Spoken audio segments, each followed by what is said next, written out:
সংসারের খরচ কমানোর ৯ উপায়। ৯ নম্বর উপায়টি সবচেয়ে বেশি গুরুত্বপূর্ণ এবং কার্যকরী। ১. প্রতি সপ্তাহে খরচের জন্য নির্দিষ্ট অর্থ বরাদ্দ করুন এবং শুধু সেই পরিমাণ অর্থ ব্যয় করুন। তবে অবশ্যই নগদ টাকা খরচ করবেন, কারণ কার্ডে লেনদেন করলে আপনি নিজেও জানতে পারবেন না কত টাকা খরচ করে ফেলেছেন। প্রতি মাসেই আমাদের হাতে অনেকগুলো কয়েন আসে, যার কোনো হিসাব থাকে না। সেগুলো হারিয়ে গেলেও আমরা জানতে পারি না। এক্ষেত্রে একটি পাত্র ঠিক করতে পারেন, তারপর সেই পাত্রে কয়েনগুলো জমাতে পারেন। মাস শেষে কয়েনের পরিমাণ দেখে আপনি হয়তো অবাক হবেন, কারণ সেখানে জমানো কয়েনের টাকার অঙ্কটা বেশ বড়ই হবে। সংসারের অব্যবহৃত পুরনো জিনিসগুলো বিক্রি করে দেন, তাহলে সেখান থেকে কিছু অর্থ আসবে।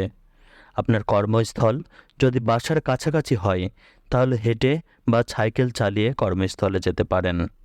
গ্যাস ও বিদ্যুতের ব্যবহারে খুব সচেতন হতে হবে, তাহলে এখান থেকেও সংসারের কিছু খরচ কমাতে পারবেন।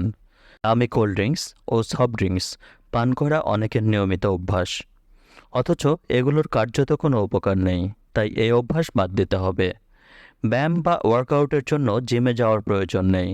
জিমের পরিবর্তে সাইকেল চালিয়ে, পার্কে হেঁটে ও দৌড়িয়ে কিংবা বাড়িতে ভারোত্তোলন করে ব্যায়াম করতে পারেন। তাহলে ফিট থাকার জন্য অতিরিক্ত টাকা খরচ করতে হবে না।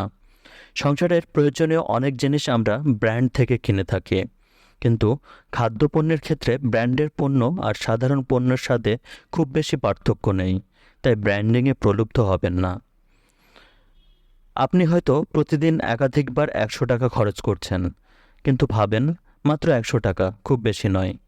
তবে আপনার ধারণা পাল্টে যাবে যদি আপনি এই কৌশলটি অবলম্বন করেন। প্রতিদিন যতবার ১০০ টাকা খরচ করছেন তা লিখে রাখুন। পুরো মাস জুড়ে এটি করুন। তারপর মাস শেষে একবার পুরো খরচ যোগ করে দেখুন।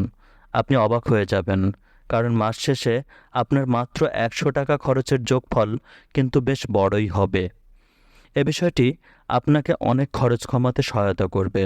আপনি অপ্রয়োজনীয় খরচের খাত চিহ্নিত করতে পারবেন।